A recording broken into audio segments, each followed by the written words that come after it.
Chers amis, petits et grands, voici une histoire qui est tirée des enseignements que nous donnent les bénédictins de l'abbaye Saint-Joseph de Clerval en Bourgogne, à Flavigny, et qui est donc puisée à des sources particulièrement fiables.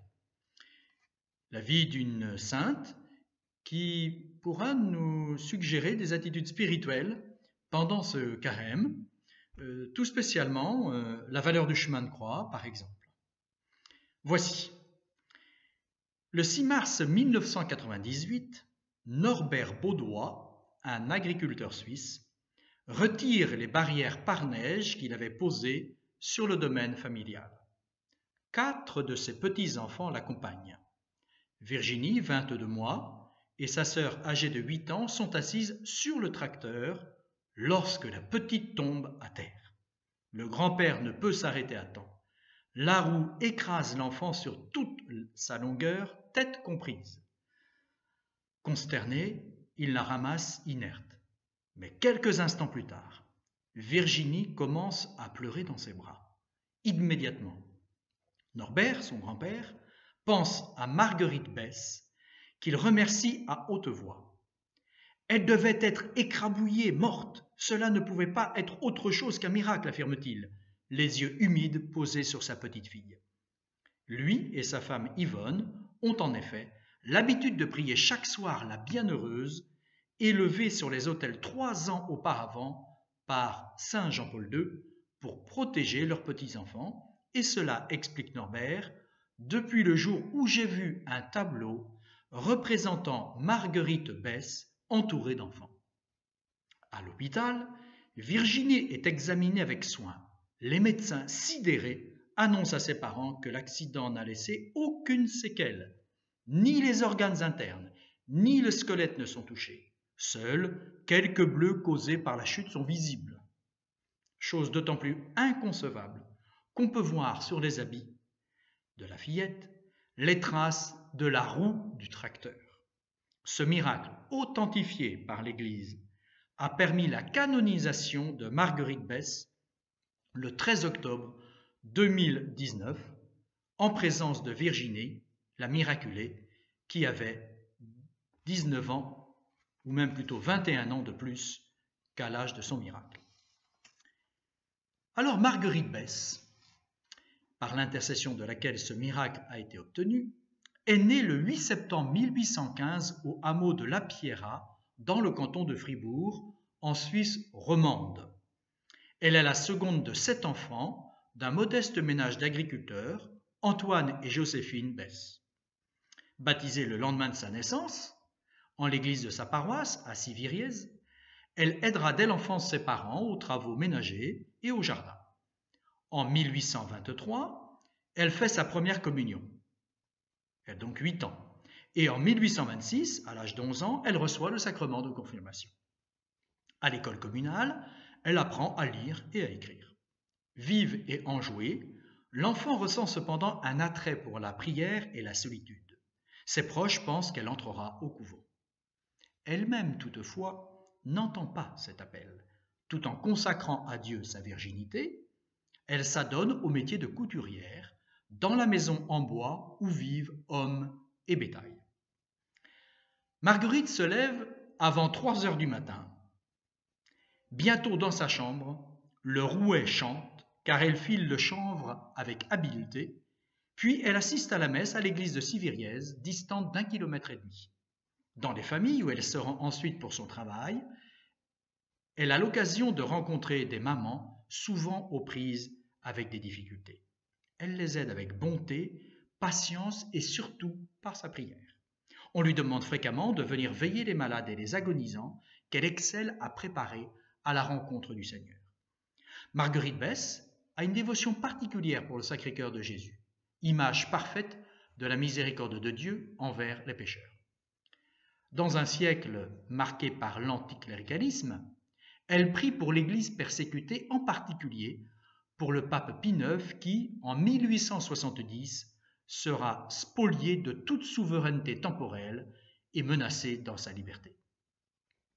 Au-dessus du lit de Marguerite est suspendu un tableau évoquant l'Église militante dirigée par le successeur de Pierre et placée sous la protection de Marie. Grâce au tiers-ordre de Saint François, auquel elle s'est affiliée dès l'âge de 20 ans, et au bon livre de spiritualité que lui procure les pères capucins de Fribourg, Marguerite prend l'habitude de méditer quotidiennement les évangiles, enrichis de commentaires. Restée au domicile paternel en compagnie de 3 de ses frères, elle s'adonne aux tâches ménagères qui lui incombent. Cependant, sa belle-sœur Josette, une femme sévère et indélicate, l'humilie fréquemment, la traitant de paresseuse. Marguerite ne lui en tient pas rigueur.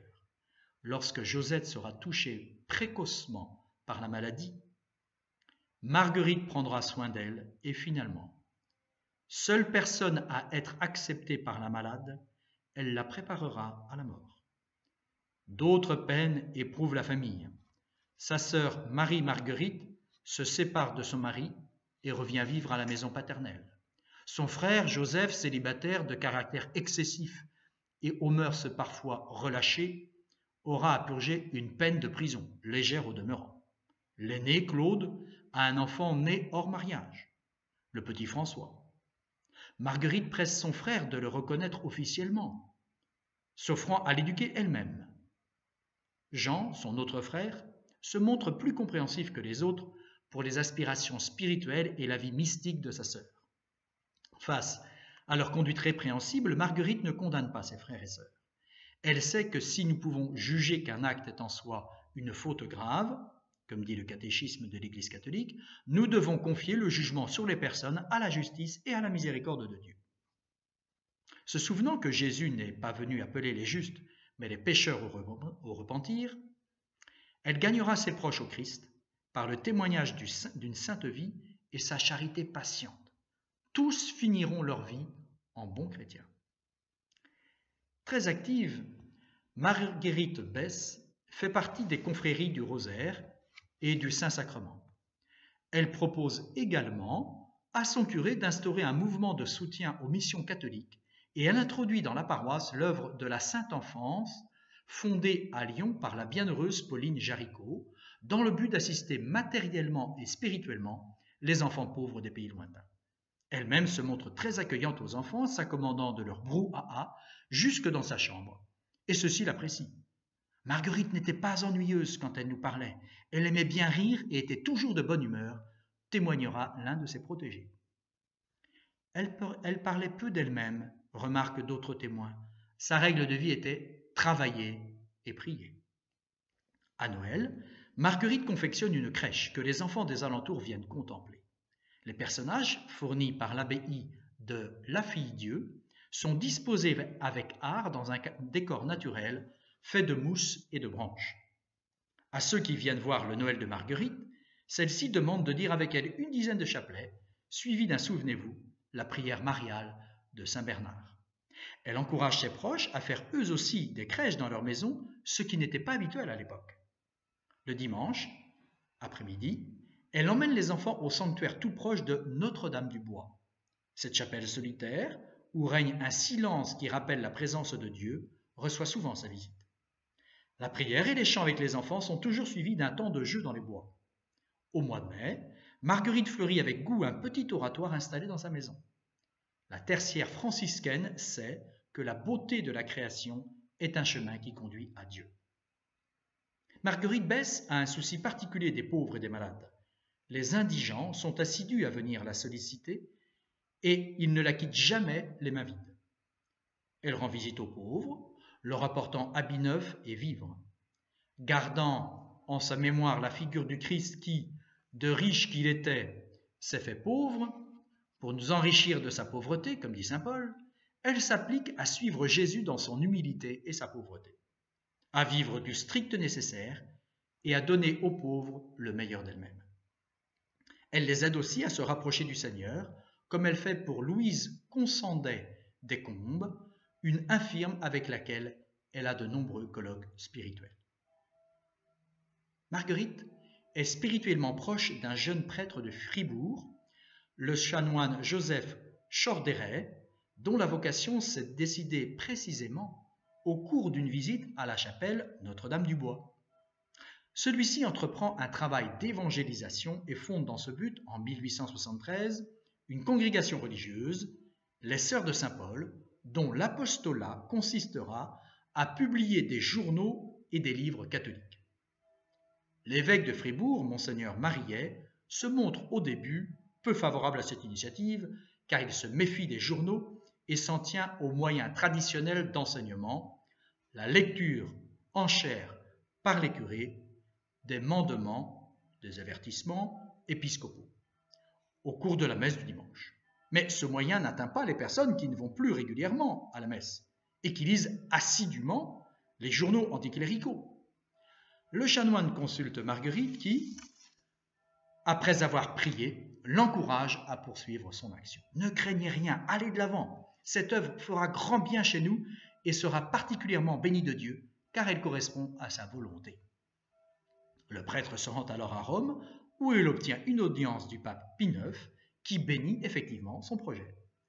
Indisposé, Monseigneur Marillet humilie publiquement Marguerite au cours d'une visite pastorale, la laissant longtemps debout devant lui et finissant par lui dire, par allusion à ses trop nombreux visiteurs, « L'eau qui coule le plus bas sous terre est la meilleure ». Ce rappel à l'humilité laisse planer un doute sur la pureté des intentions de Marguerite qui, grandement affligée, garde le silence. Plus tard, l'évêque reconnaîtra la sainteté de cette humble femme. À bientôt pour la suite de cette histoire. Je vous remercie de votre attention. Bon confinement et bon carême à tous.